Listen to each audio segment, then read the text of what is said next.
Gonzalez? Ms. Gonzalez?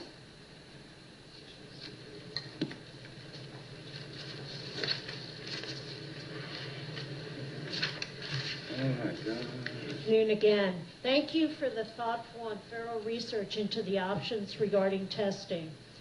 The legal concerns as well as the communication of the superintendent's recommendations. It's very important that we get this right, and I agree with all of you that we want to do it in the most thoughtful way that it helps the students and assists the students in learning. So thank you for that.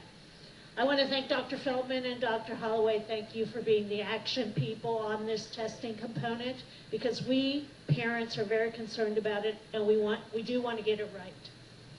So much of what I've heard here I agree with. The federal mannerism that is involved with race to the top testing is wrong. The EOC's exams requiring that all subjects be tested is wrong.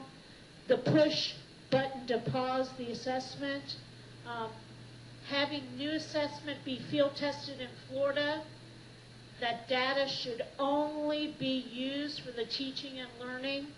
It's a great, and I hope to God that we stick to that, because there's so many parents that are concerned with the data issue. We want to make sure that teachers and students are a priority in this whole system of testing. We need to question the statutory requirements imposed by the state. We don't need to rush to develop assessments. And the detail about the AIR and the AIR contract is very important, because we all know, as the superintendent himself qualified, AIR is a behavior assessment firm. It's not an academic assessment firm. So that does need to be looked into. I think that one of the things that I heard that was the most, I think, moving for me was that assessment is about telling the truth, and that testing is the tool for getting to the truth. I definitely appreciate that.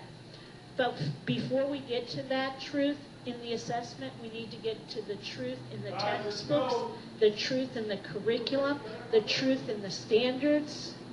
We need all that before we finally get to the assessments. So if there is no truth in those components, we're not going to get truth in the assessments.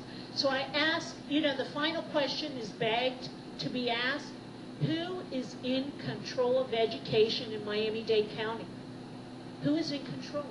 Is it the state, or is it all of you in the school board for determining what is education policy?